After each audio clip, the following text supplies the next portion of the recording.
तर पोट्टे आपण गेलतो आज गांधीग्रामले काय गेलतो पोट्टेवर नदीला पाणी आहे म्हटलं चला पाहून येऊ. तर पोट्टे आपले 5,000 फॉलोअर्स इतक्या लवकर कंप्लीट करण्यासाठी तुमचे खूप खूप धन्यवाद. सकाळी उठलो उठल्या पाहिजे बम ताकद पाणी उरायला घरात पाणी घुसलो होतं. म्हटलं बाबा याच्यात काही धामण फामन आली तर घुसतेच घरात. मग इकडून पुढून जाऊन पाहतो तो नाल्या तर वाहूनच राहिला, त्या नाल्यासोबत तो रोडही वाहू राहिला. मग थोड्या वेळानं पाणी गिनी उघडलं आणि गेलो मी एटीएम मध्ये कायच्यासाठी पैसे काढायचे होते, जरासं काम होतं आपल्याला.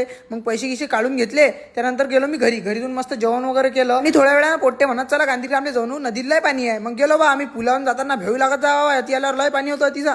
कसं तरी आम्ही त्या साईडनं गेलो, त्या साईडनं गेल्यानंतर तिथं आले भाऊ आपले एसपी साहेब. मग ते इथं आले, त्यानं काहीतरी पाहायला गेलं बा, थोड्या वेळ थांबले थोड्या वेळा वापस गेले. मग आम्हाला त्या साईडनं जायचं होतं, आम्हाला लागायचा भेव त्याचा. मग ते गेले आणि आम्ही गेलो बाबा त्या साईडनं आणि मग गाडीवर बसून निघालो आम्ही घरी जायला. आता भाऊ आम्हाला दिसला रोड. आता अकोला रोडची कंडिशन तुम्हाला सांगायची गरज नाही, तुम्हाला माहितच आहे. तरी पाहूनच घ्या तुम्ही. पहा रोड एका साईडनं पुरा क्रॅक पडला, पुरा खसला. हा म्हटलं चल लवकर गाडी तिकडून घे, नाही तर आपण याच्यासोबत खाली चाललो जाऊ. मग तिथून डायरेक्ट मी गेलो घरी गेल्यानंतर मला दिसला आपला भाषा म्हणजे रुद्रांश. मग त्याची भेट वगैरे घेतली थोडीशी. मग ताईने राखी बांधायला सुरुवात केली. तर हा म्हणता देत जा बाबा, मीच लावतो म्हणजे टिक्का मीच बांधतो आणि राखीला तर देत जा. मग साईडला ठेवलं कशी तरी लवकर राखी बांधून घेतली. राखी येत जा बाबा, बांधून दिली. तर मग हा म्हणे मी पाया लागतो. आता पाया लागायला बसला तर 5 मिनिटं पायाच लागत राहिला. म्हटलं बस रे बा आम्हाला जा लागते लवकर. मग संध्याकाळी आम्ही आलो जिमपाशी काय आता शिवदाचा बड्डे होता. म्हटलं केक गी कापू जरासा. मग इथं पोट्टे गिट्टे आले, थोड्या वेळाने केक गी कापल्यानंतर मग मी डायरेक्ट गेलो घरी जाऊन पोट्टे डायरेक्ट शांततेत झोपलो. चला पोट्टे ब्लॉग आवडला असेल तर फॉलो नक्की करजा आणि आपले 6,000 फॉलोअर लवकर कंप्लीट करून टाका. चला जय श्रीराम.